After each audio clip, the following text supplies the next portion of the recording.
important in terms of archaeological discussion. Okay, because everybody assumes that they can find a burn layer, and then they try to check and see what time was this burn layer, and then they try to see how does that correspond with the Bible. Okay, so if we take the first one of these, Jericho, when should that event have taken place, where they marched around Jericho and the city was burned?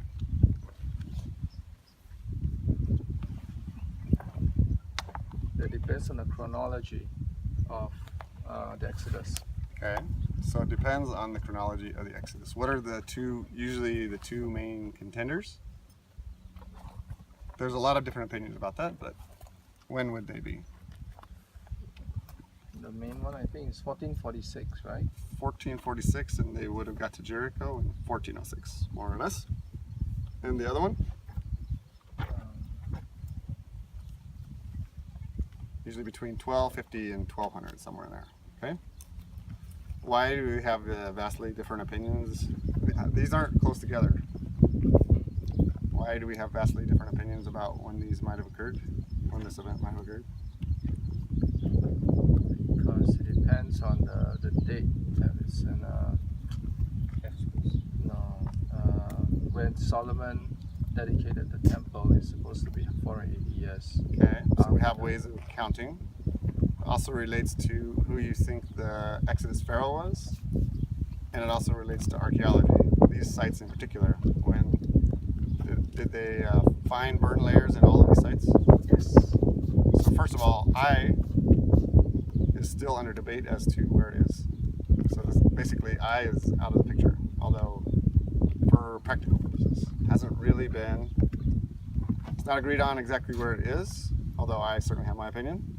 And it hasn't been excavated well. It's in the Palestinian territories right now, actually. Okay? What is the modern name for it, you know?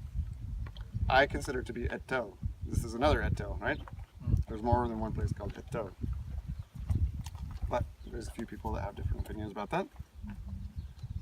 So, in Jericho, what did they say about there is a burn layer in Jericho. A big one. It's like a meter thick. So, we have different excavators and they don't agree on when that was. So there was a German expedition, then there was Garstang, who dug there. He's the one who was in charge of the antiquities for the British. And then Kathleen Kenyon dug there. So the Germans and Garstang said the burn layer matches exactly the time that the Bible says. And we have the other details from the event that also match the archaeology. It's only a question of the dating. And Kathleen Kenyon dug there and she said, no, there's a burn layer, but it's earlier. So it doesn't match either one of these chronologies. However, what's important here, most of you probably aren't archaeologists, but you have to read and deal with archaeological information. So up until today, the vast majority of all scholars will say Jericho was not destroyed by fire by the Israelites. So this story is not true. Wow. Based on Kathleen Kenyon. Okay? What was her evidence?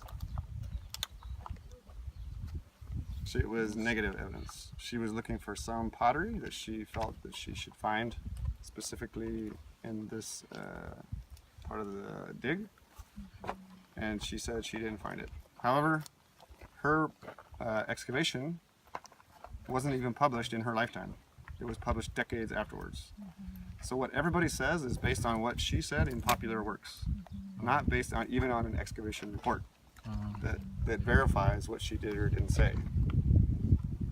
So we find actually decades later, we do find some of this pottery or knockoffs of the pottery, which means that it's from the same time period at the site. And other people would also disagree about the pottery that's in the burn layer itself. But nevertheless, you're going to come up this again and again if you actually dig into this topic. So it's important to be critical and to ask, why is it, and keep digging. So we have the same situation with Hatzor. Hatzor has been dug for decades. The main excavator of Hatzor, Ben Tor, he looks for an exodus in the 1250-1200 range. And there's actually 3 burn layers here, and he thinks one of those dates to that time period. Okay, so you can see that it's complicated. If you're looking in a time period that could be hundreds of years off, and you use all the information in all of archaeology to relate to the time period that you think you're looking for, then you have everything wrong. And so especially Jericho and Hatzor are important in this overall debate. Another important archaeology debate is from the passages that we looked at in Kings, where Solomon says that he rebuilds these cities. Which cities? Hatzor, Megiddo, and Gezer. Gaza. So does it say how he rebuilt these cities? Does it give a lot of detail? No, doesn't give a lot of detail. But we'll see over here. Actually, all 3 of these sites have 4 or 6 chamber gates. And it was assumed by the early excavators that this applies to this event that's mentioned in 1 Kings. Does it say anything about these chambered gates in Solomon's time period? No. So what happened was, these were considered to be the conservative scholars that were defending the Bible, and so they insisted these have to be from that time period. But this was challenged by people who, especially from the chronology of Jezreel, which should put limits on the whole thing. We have these gates in other places as well, and they said no, these gates were not from this time period. But instead of saying, well, you know what, the Bible doesn't even give us that detail, they just kept fighting and fighting and fighting and defending the Bible. But basically they were more or less proved wrong. So then you see over and over in archaeological publications that the Bible is not true. Instead of everybody just saying, you know what, it doesn't even say anything about it. So we don't have to insist that these are in that time period.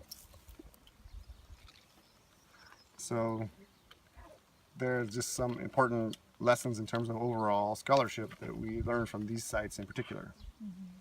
And both of these sites, with a combination of a few others, some of the sites in what we call the Transjordan Plateau and Timnah, are the sites that are responsible for collapsing biblical archaeology and its reputation, more or less.